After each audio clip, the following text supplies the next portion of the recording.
Okay, yesterday we had a fairly basic job, but there was this one limb right here that was growing right up onto the building. So I instructed the guys to take this branch off, and I said, be very careful not to nick this back here. Because a lot of times people come at these things with a chainsaw and they go so aggressively, just dig right into the trunk here. Now I'm looking at it, I'm thinking, well, it's a little bit of a stub, but you know, they could have taken another section off down here. It's a good idea to leave it sloping so the water runs off. But what oftentimes happens when people take a cut like this is they'll make a great big cut like this because they want it nice and close to make it appear good. And that becomes a flush cut. This is an awkward limb right here because of its not only its positioning, but the way it grows. It's almost a sucker that grew off of the side. And, you know, that's, you know, they could have gone just a little bit closer, but it wouldn't have made that much difference. So the concept is to make the smallest diameter cut that you can without leaving a big stub. Now when I look through the tree, there's lots of other stubs that other people have left in the past. And that reminds me of a story back when I first started this business years and years ago. I took jobs from another company that he was retired or getting older and he wanted somebody to do his jobs. He was still selling jobs. He had a pest control company, but he'd sell tree jobs. So he'd call me in. And when I was 19, 20 years old, he would say, I want you to cut off all these old stubs, cut them as close as you can, make lots of wounds all over the tree so the client will see that we did a lot of work. Well, I didn't quite understand that, so I did it. I did what he told me to do.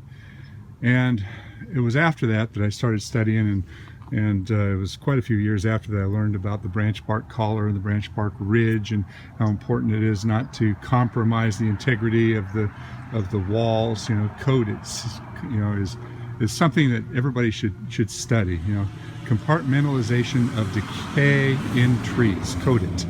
And if you understand it, then you start making your cuts a little bit more appropriately.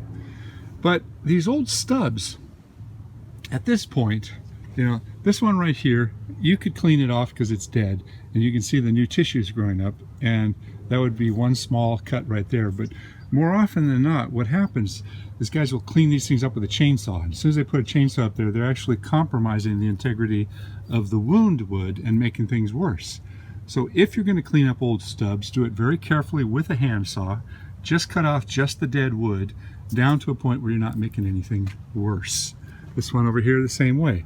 It'd be real easy to cut it back to here with a chainsaw, but if you took just this little bit here and left this collar growing, that would be an appropriate way to do it. Now, a lot of people say, oh, for God's sakes, is it really that big of a deal? Well, if you are concerned about the longevity of the tree and how the tree decays or gets well or gets better, then you make all your cuts appropriately.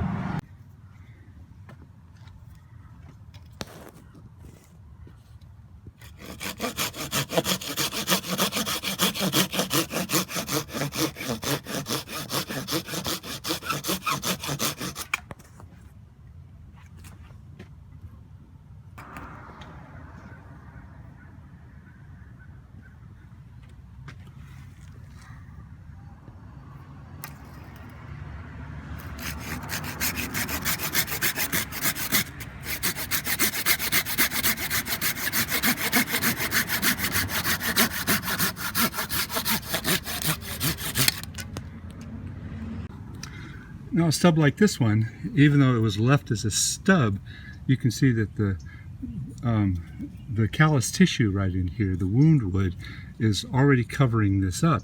So a wound like this, I would not cut it off because I would just make things worse. And the same with this one. You see the callus tissue is starting to grow in here, so just leave well enough alone.